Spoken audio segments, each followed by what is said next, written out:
கணேஷ்குமார் சங்கீத் என்று செல்லமாக அழைக்கப்படுகின்ற பாடகர் தன்னுடைய பாடலூடாக உண்மையான விடயங்களை உணர்வுகளை தன் மக்களோடு பகிர்ந்து கொண்டார். அவ்வாறான ஒரு இளைஞனை வஞ்சிக்கும் வகையில் அவரை கைது செய்து பயங்கரவாத தடைச்சட்டத்தில் அடைத்து வைத்திருப்பது மனிதாபிமானத்துக்கும் மனித உரிமைகளுக்கும் அப்பாற்பட்டது.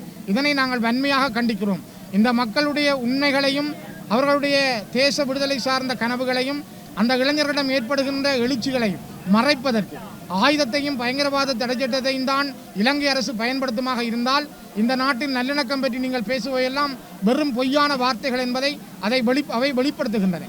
அதேபோல் சமாதானம் வேண்டும், நல்லிணக்கம் வேண்டும் என்று அனுர தலைமையிலான அரசாங்கம் விரும்புகிறதென்றால், அவருடைய அமைச்சோ அல்லது பாராளுமன்ற உறுப்பினர்களோ நீங்கள் விரும்புகிறீர்கள் என்றால் நீங்கள் முதலிலே பயங்கரவாத தடைச்சட்டத்தை நீக்குங்கள், சமாதானத்தை ஏற்படுத்துங்கள், இந்த மக்களின் கைதுகளை நிறுத்துங்கள், கைது செய்யப்பட்ட இவர்களை உடனடியாக விடுதலை செய்யுங்கள், இன்றும் சிறையிலே வாடிக்கொண்டிருக்கிற தமிழ் அரசியல் கைதிகளை விடுதலை செய்யுங்கள், உங்களுடைய நல்லெண்ணங்களை வெளிப்படுத்துங்கள்.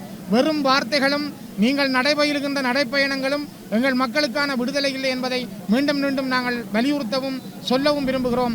உடனடியாக இந்த போராட்டத்தையும் இந்த மக்களுடைய எண்ணங்களையும் அனுர அரசு உள்வாங்கி, குறிப்பாக இந்த நாட்டினுடைய ஜனாதிபதியாக இருக்கிற அனுரகுமார சனாயக்கா இதனை கருத்திலே எடுத்து அவரை உடனடியாக மனிதாபிமான அடிப்படையில் விடுதலை செய்ய வேண்டும் என்பதை வலியுறுத்துகிறோம். அது மனிதாபிமானமும் கூட என்பதை மீண்டும் நாங்கள் வலியுறுத்துகிறோம்.